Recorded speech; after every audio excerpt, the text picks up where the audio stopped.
Have you ever walked away from a completely normal conversation and still felt strangely exhausted afterward? Nothing bad happened. No conflict. No stress. Yet your energy just disappeared. Psychology suggests that when socializing drains you, your brain might actually be working harder than everyone else's. If that feeling sounds familiar, you may have quietly wondered about it more than once. Maybe you've noticed that other people can spend hours talking, laughing, moving from one conversation to another, and they seem perfectly fine afterward. But for you, something different happens. After a long gathering, a busy workday, or even a few hours of social interaction, your energy slowly fades. Not because you dislike people, not because anything bad happened, but because something inside your mind feels tired. Over time, you might have heard certain labels. Maybe someone called you too quiet. Maybe they said you're too serious, or that you need to be more social. And if you've heard those things often enough, it's easy to start wondering if the problem is you. But here's something important to understand. Feeling drained after socializing doesn't mean you're antisocial. In fact, many people who experience this are often the ones who listen most carefully, notice subtle emotions in a room, and genuinely care about understanding others. You might actually enjoy meaningful conversations. You might love connecting with the right people, and yet your energy still runs out faster than you expect. And once psychology begins to explain how certain minds process social interaction differently, something surprising starts to make sense. Psychologists have actually spent years trying to understand why social interaction energizes some people while leaving others feeling mentally drained. And one explanation comes from how differently our brains process social stimulation. Research into introversion, sensory processing sensitivity, and social cognition shows that people vary widely in how much information their brains pick up during everyday interactions. A helpful way to picture this is to imagine microphones. Some people's minds work like microphones set to low sensitivity. They pick up the main signal of a conversation, the words being spoken, and naturally filter out most of the background noise. But other minds work more like microphones set to high sensitivity. They pick up much more than just the words. They notice subtle changes in tone, small shifts in facial expression, the emotional atmosphere in the room, even in moments when someone hesitates before speaking. Without consciously trying to, their brain is constantly scanning these signals and interpreting what they might mean. This kind of awareness can create incredible emotional intelligence and insight into people. But it also means the brain is doing a huge amount of invisible work during social interaction. And that work consumes energy, which is why for some people, socializing doesn't just feel tiring. It can feel mentally exhausting, even when the conversation itself seemed completely normal. But this heightened processing doesn't happen randomly. In fact, psychologists have noticed that people who experience social exhaustion often share a few specific psychological traits. And once you recognize these traits, you might start seeing your own experiences in a completely new way. One of the first traits psychologists often notice is something called deep social processing. Some people move through conversations quickly. They hear what someone says, respond, and continue the interaction without thinking much about it afterward. But if you tend to feel drained after socializing, your mind might be doing something very different. While someone else hears a sentence and simply replies, your brain may quietly begin analyzing it. What do they really mean by that? Did their tone shift slightly? Was there something they hesitated to say? Without even trying, your mind might be piecing together layers of meaning beneath the surface of the conversation.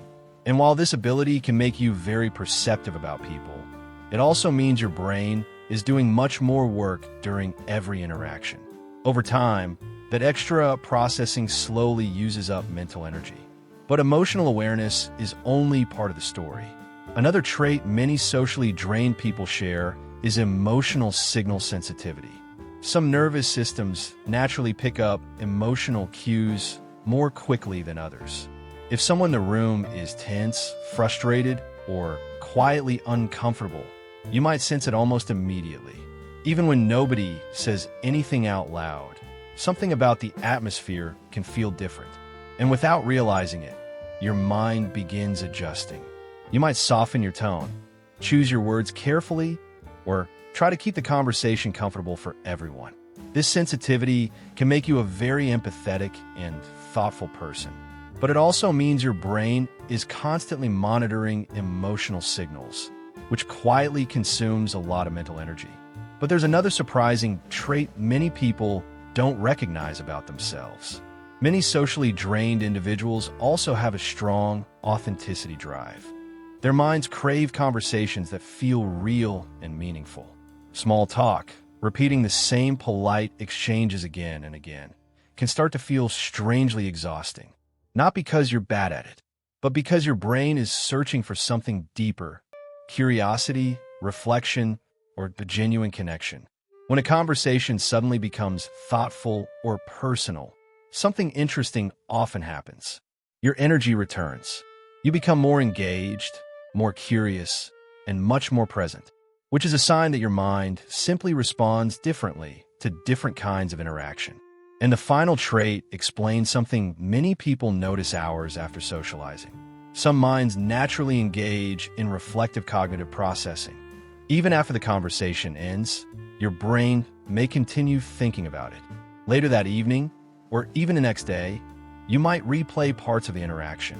You might wonder what someone meant by a certain comment, reflect on how the conversation unfolded, or think about something you could have said differently.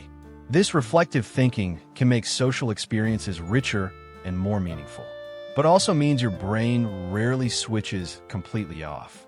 When you combine deep social processing, emotional sensitivity, a desire for meaningful conversation, and reflective thinking, social interaction becomes a much more mentally active experience, which helps explain why your energy might feel depleted afterward.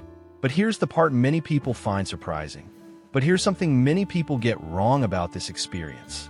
When they realize socializing drains them, the first thing they try is pushing themselves to be more extroverted. They tell themselves, maybe I just need to socialize more, or I should learn to handle conversations like everyone else. But psychology suggests that for certain minds, constantly forcing more interaction can actually increase social exhaustion.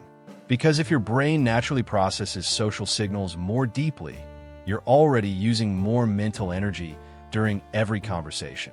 Some research even suggests that people who feel drained after socializing often show higher emotional perception and deeper cognitive processing.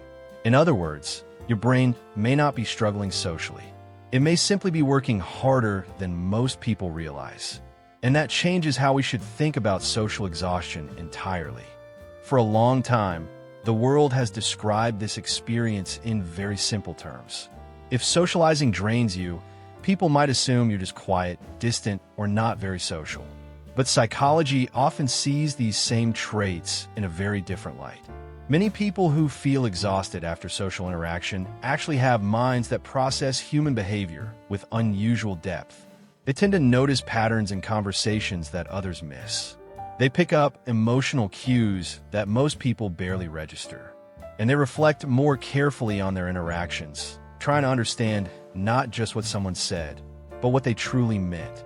In other words, the same traits that can make crowded rooms or long conversations feel overwhelming can also create powerful strengths. People with this kind of mental wiring often become thoughtful observers of human behavior.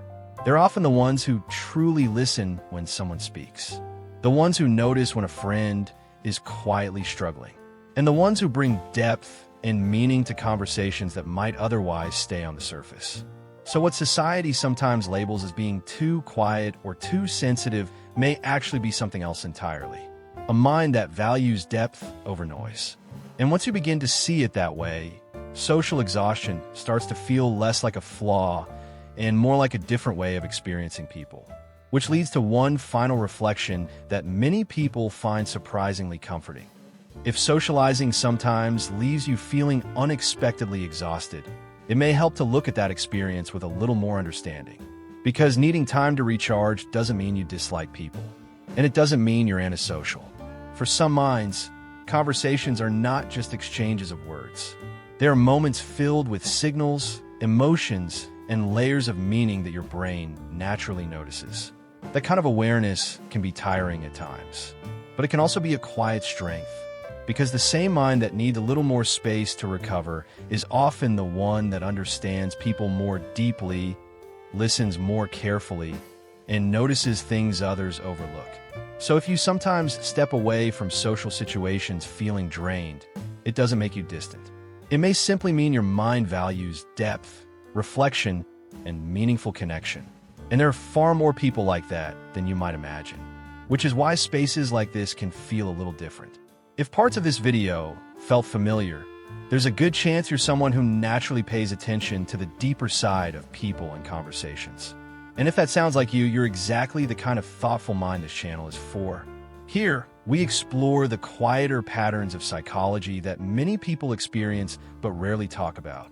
So if you enjoy these kinds of reflections, consider subscribing. And I'd love to hear from you. What kind of conversations leave you feeling energized instead of drained? Let me know in the comments.